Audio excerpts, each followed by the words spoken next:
What's going on? We're going to answer some Facebook comments about tinnitus. We're going to read some stuff about Facebook, and I'm going to get into it. I'm going to show you kind of how I go through this stuff and how I process it. So let's get it.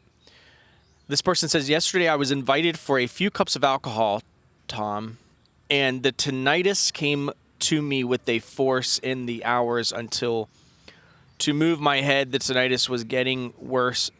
Someone happened to it. Okay, I can't understand all of this, but what I'm getting at is this person was invited out to drink some alcohol. They drank the alcohol, and the tinnitus was really bad. Now, this can happen if you're drinking alcohol. It can give you the perception that the tinnitus is loud. This doesn't mean you've damaged your auditory system. It doesn't mean that it's turned the sound up. It just means, because a lot of times alcohol can increase blood flow, and that can affect your perception of it. Again, it doesn't mean that the sound is permanently up, louder or lower. So I would recommend that you wouldn't avoid alcohol just because you're afraid of tinnitus, right? So like if you like to have a glass of wine occasionally with your food, don't avoid that just because you're afraid of triggering it, because then that's you putting your life, revolving your life around tinnitus. So continue to enjoy the things in your life and don't let tinnitus bully you around. This other person says, what does your tinnitus sound like? Mine is a extremely high-pitched ringing, like a dentist drill, although I don't have that dentist drill volume anymore with it. Very rarely does it happen, like maybe 1% of the time. But yeah, the majority of the time mine it doesn't sound like anything because it's not there. I'm in silence. But thank God, habituation is a beautiful thing. Okay, someone says, "Oh my tinnitus is an absolute overdrive tonight." Yeah, the nighttime can be a challenging time. It can feel louder. It can seem louder at nighttime. Again, this doesn't mean that your auditory system is damaged. This doesn't mean that's something you did throughout the day made it worse. It just means, and I've tackled this in other videos of why it's so loud at night. It just means your nervous system is starting to settle down, and it's being less entertained by other sounds. You can hear there's sounds everywhere. It's very loud. But those sounds keep your auditory system preoccupied listening to those other sounds. So your mind just naturally has to let go of the tinnitus at some point so that you can go and live life. And if you're out living life and you're out doing things and you're engaging with life, then you're going to naturally be less aware of it. But at nighttime, you don't have all that stimulation. You're winding down, and what you end up with is your brain doesn't have anything else to latch onto, so it latches onto the very thing that has been in your subconscious, which is the tinnitus, giving you the experience, the awareness that it is much louder, when in fact it's the same volume. To you it feels louder, but it's not objectively been turned up any louder. Let's keep going. Does red light therapy earplugs work? I would recommend not doing red light therapy to try for the tinnitus sound itself, because there is no science to prove that it actually works. There's nothing conclusive.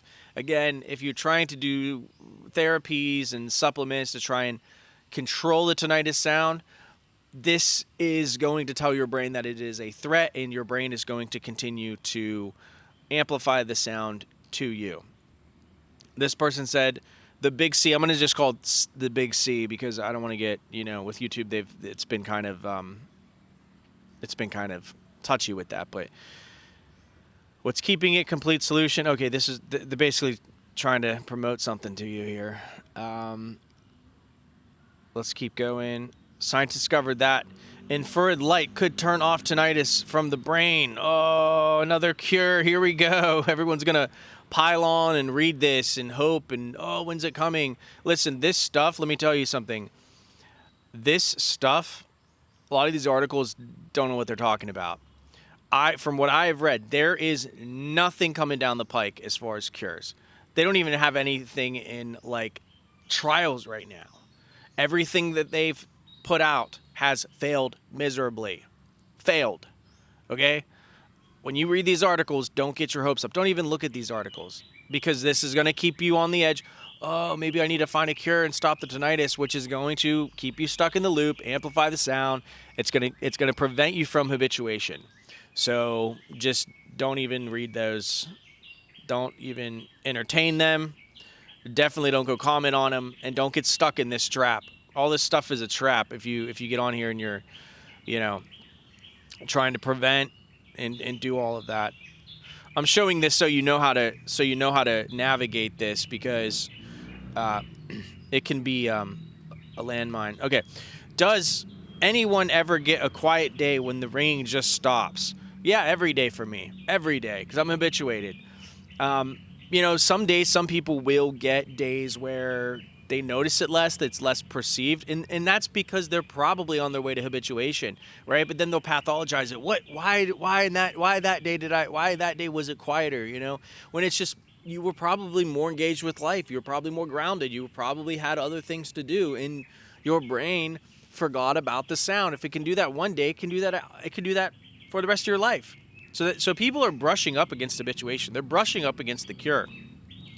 Again, they're bringing it into the Facebook group, and a lot of these comments, unfortunately, whatever, they're going to be like, don't get used to it. It'll come back. I've had it for 30 years. And then that's just going to literally destroy any hope of habituation that people have when literally they're on their way to habituating. So, yeah. New to all of this. This person says new to all this. Yes or no to the flu shot and shingles shot? Okay, so let's talk about these shots, okay? I personally don't get the flu shot because I have an immune system, and I don't really ever get the flu. I don't really ever get too sick. I have had shingles, though. Yes, I have had shingles, and I had COVID at the same time. COVID, I think, triggered the shingles. I did not get the shingles shot because they told me I was not old enough. You have to be like 50. And I even asked for it. I said, can I get the shingles shot? They told me, no, you can't get it. I've had rabies immunization. I've had rabies booster shots. I've had the tetanus shot. Especially over here, rabies is endemic. So you really want to make sure that you're vaccinated with that if you're living out in nature and, around animals. But I have noticed nothing from the rabies immunization. And that's like a series of 20 shots, bro. Like, multiple shots in your thighs, shots in your arms, immunoglobulin shots in your fingers. I had my fingers mauled, so I had to put shots in my fingertips. Yes, I'm not even kidding you. And then when you get the booster, it's a shot in each thigh and then a shot in each arm. But I have a really high pain tolerance, so I'm just like, just do it. I don't even care. Nothing. It affected my tinnitus, not even nil. Tetanus, nil. So I don't know. I probably get the flu. If I did get the flu shot or shingle shot, I probably wouldn't notice anything to it. I don't get shots unless I absolutely need them. The reason I got rabies was I was mauled by a potentially rabid animal. So, rabies is 100% death rate. I would rather risk that and take the rabies vaccine than rolling the dice with that. Plus, it's a pretty bad way to go. But you have to decide for yourself. For me, the flu shot just isn't worth it because I don't ever really get the flu. When I do, it's highly recoverable for me. Take some flu medicine, get some sleep, hydrate up. I'm back to normal in a few days. Not a big deal.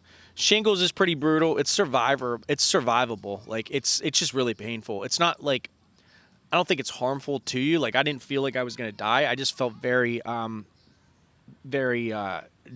uncomfortable. Anyway, that's going to wrap it up for this video. If you want to habituate, click the link below.